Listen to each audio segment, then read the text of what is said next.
It's the first weekend since Hong Kong's strict social distancing rules were eased. Many shops and restaurants opened expecting celebrations for Mother's Day. Instead, there were scenes like this in several shopping malls across the city. Protesters would appear in different parts of the mall, then disperse as soon as there was word that police were on their way. Having dinners with mom on a Mother's Day is a tradition, isn't it?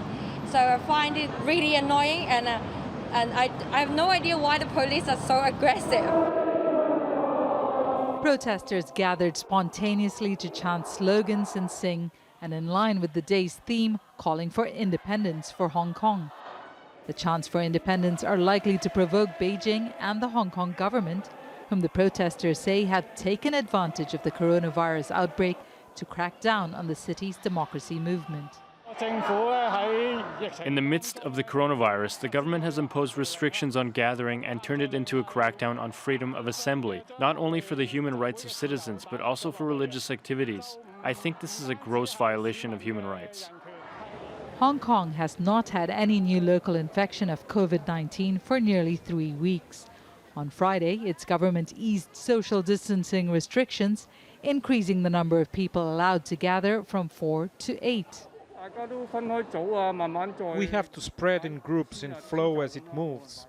The police's goal is to break us down. We can only go guerrilla style. Anyone flouting the rules could be immediately fined $250, a large sum for many of the young protesters. This is one of Hong Kong's main tourist and commercial areas. It's hard to tell who is a protester or whether they're simply here to shop. In the past, police could identify protesters because they wore masks to remain anonymous. But now, almost everyone in the city is wearing a face covering, as advised by the government, to help stop the spread of coronavirus. Most of the crowds on Sunday were part of or supported the pro-democracy protests last year, which would often lead to violent confrontations between police and demonstrators. The coronavirus pandemic has subdued many activities, including the anti-government protests. But it seems to have done little to diminish the anger of the protesters, who see the government as taking advantage of the situation to further erode Hong Kong's freedoms. And many here are calling this the start of protest season.